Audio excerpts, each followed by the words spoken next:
we'll need eggplant. So this is one here, and there's another one down here. So we've got these 2 eggplants. I'm gonna grab some of that parsley there, and if we make our way on the side over here, something else I have, oh yeah, I harvested some of the butternut squash there. That's going to show up in another recipe coming up soon. We've got these peppers here, but this basil, we're going to grab some of that basil as well before we go inside and start rocking. Hey, what's up, soldiers? Chris here, CaribbeanPot.com. Always a pleasure having you guys here in the kitchen with me. Listen, after I asked on Instagram, if you're not following me yet on Instagram, it's at CaribbeanPot. If you all would be interested in this recipe, there were a lot of people saying, yo, Chris, rock the recipe. So today we're doing lasagna. But not just any old lasagna. As you saw, we picked that eggplant in the garden there. We're gonna use everything. You know, we're still in COVID season, but we have stuff there. Let me show you what I'm talking about. And this here is meat sauce, so pasta sauce with meat and sausages and mushrooms and all kind of niceness in there. I made on the start of COVID in case, you know, things were shutting down and everything. So I've got a ton of these frozen, and I'm starting to use all that stuff I bought for COVID because we got to use it before it starts going bad. I mean, it wouldn't necessarily go bad, but you're gonna start losing flavor and all that. So today we're using this meat sauce. Let me show you a peek. I got to toy it out. Well, I'm working with one hand here. You'll see it in a second. We're using this meat sauce along with the eggplant from the garden there to make a wicked lasagna. Not in the oven. It's too hot right now in the house. We're going to make that outside on the grill. And I'm just tossing in all of that frozen meat sauce into a nice wide pot here. Now, I know you're probably thinking, Chris, that's a bit of overkill, you know, you really need a big pot like that. It's the easiest way for me to really show you guys on camera here what I'm doing. Let me just adjust that a little bit there so you can see nice and low heat, very low heat, because we're not trying to burn this, but just trying to make sure. And I'm not a huge fan of using the microwave, so I prefer this method, to be honest with you. Plus any extra liquid will burn down, and I like a nice dryish sauce when I'm making lasagna. On that low heat, it took about 20 minutes. And one of the reasons why I like using a pot with a high lid is when that thing starts blub blubbing and splatting, I'm only trying to clean up no stove, blub blub on the side, and it drops back in. What I'm going to do now is shut off the stove and allow this to cool down a little as we prepare the eggplant. And a quick tip when working with the eggplant, cut one piece off, then the flat surface, it won't rock or anything. Discard that first piece, and 1/4 inch pieces. That's all you're looking for.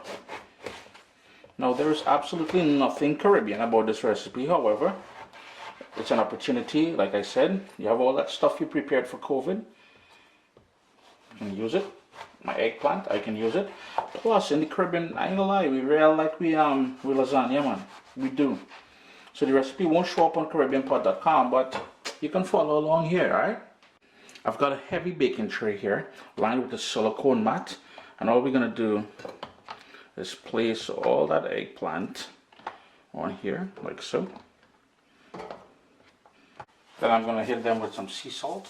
Whatever salt you have, you can feel free to use that. And olive oil. I'm just gonna go in with my fingers after and make sure it's rubbed in nicely there. And since I'll be using the barbecue, the grill out here to make the lasagna, it's gonna treat it like an oven. I thought I may as well just, I don't want to fry the eggplant. You can fry it, shallow fry it and use it, but or you can roast it off in your oven, 400 degrees Fahrenheit. I'm just going to put the lid on here and let this go, but I'm not trying to heat up the house, as I said, because it's really, really hot, man. It's been about 2 solid months of insane heat here in Canada. It's been about 25 minutes, and you see how it's starting to shrivel up. It's taking on a little bit of color. We're gonna pull it off now and we're gonna go inside and start working it. Well, we're gonna put the lasagna together now. Let's go inside. And I'm just grating off some cheese. And the tip to grating cheese, put it in the freezer for about 10 minutes before you grate it, and it's a lot easier. And this is a sharp cheddar. Now here's the thing about cheese and lasagna. There old school people will say you need to use XYZ cheese in there. My take is use the cheese that you like. I like a sharp cheddar. Slices of mozzarella that I just sliced up. And this one here is a provolone. And it's a very aged, very dry, very almost bitter, almost peppery taste to it. So that's the 3 cheese combo that I'm using today. But again, use whatever cheese you like using, alright? It's assembly time now. First thing, a little bit of baking spray in there. And we're going to put a layer of sauce on the bottom. Just move that around. And I'm using the oven ready noodles, lasagna noodles, so we don't have to pre-cook them or anything. They're ready for the oven. So 1, 2, 3. Then on top of that, I remember my sauce here, as I said, I made this during COVID times, and it was just meant to eat with spaghetti and all that. So there's mushrooms in there, there's sausages in there, I believe there's turkey in there. It's all kind of, boy, I don't hold back when I'm making a good meat sauce. Let's just say that. It's trying to cover everything there. Now here's where we're going to go with some of that cheese. First layer, cheddar. And that is that white cheddar. Now again, if you have a favorite cheese, feel free to use your favorite cheese. And I'm going to go in with some of that old provolone. Then on goes another layer of noodles. And I'm trying to leave a little space between the edge here, here, and here. We're going to go in with that sauce again. Try to spread it out as even as you can. And to prevent a soggy lasagna at the end, just be mindful of how much cheese you use and how fatty the cheese is as well, plus how runny your sauce is. Ultimately, that will determine the consistency of the lasagna. Here's where I'm going to go now with my mozzarella, or as the fakeroos would say, mozzarella. Yo, you're talking English all the while. All of a sudden you have to pronounce mozzarella and you're taking on an accent. What kind of backside kind of behavior is that? Come on, correct all yourself, man. Stop doing that. And to complement that mozzarella, here's where I'm going to go in with my basil leaves. I'm not the biggest fan of basil, but the combination of that tomato sauce, the mozzarella, and the other cheeses works greatly in here. One more. Let me make use of what we started there. Then here's where now I'm going to add the eggplant. They're nice and soft. It's going to give it a lovely smoky sort of flavor to the completed lasagna here. If eggplant is not your thing, make it your thing, because yo, you're missing out, man. You're missing out if you don't like eggplant. And I know there are certain people in this household are not the biggest fans of eggplant, so I'm just doing one layer. Then we're layering up with more of that meat sauce. And I'm telling you, this meat sauce here, I think I have the recipe on the channel. Even though it's not Caribbean, I keep saying, I don't know why I have to keep justifying that, but it is the best meat sauce. And we're gonna layer on some more cheese on here. Boy, it would be a niceness Uncle Chris bringing out here today. Both the provolone and the cheddar is going on now. Just mixing it all up. And then we're gonna top on another layer of pasta on there. You like cheese? We're giving you cheese, man. And then the final layer is going on there.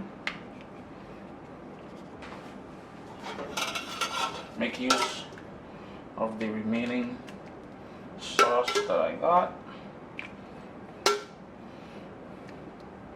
And when you get a little piece of sausage in there, when you get a little piece of mushroom in there, boy, it's a bit, I can't go on enough. But anyhow, lay on some cheese there. I'm going to top it up with some of that parsley that we picked in the garden, and then we're going outside. My grill is still warm. It's about 400 degrees.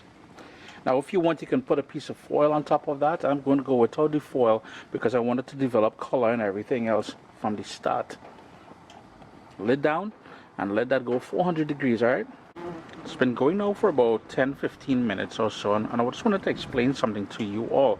The reason why I didn't layer it on there with some foil, and I recommend that you do so if you're concerned about you getting an overly dry lasagna.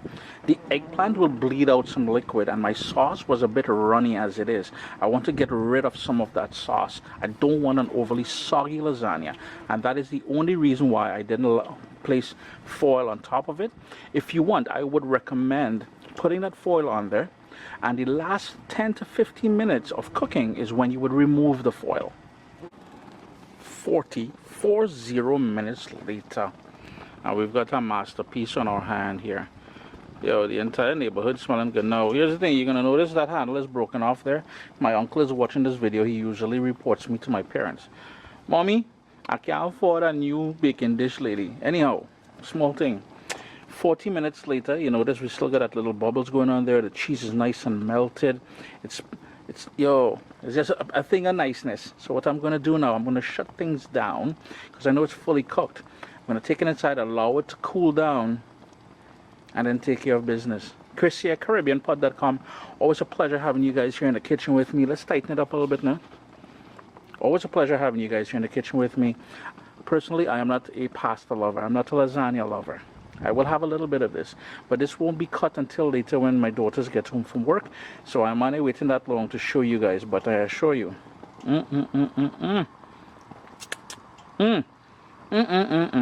your boy good, Ariel good.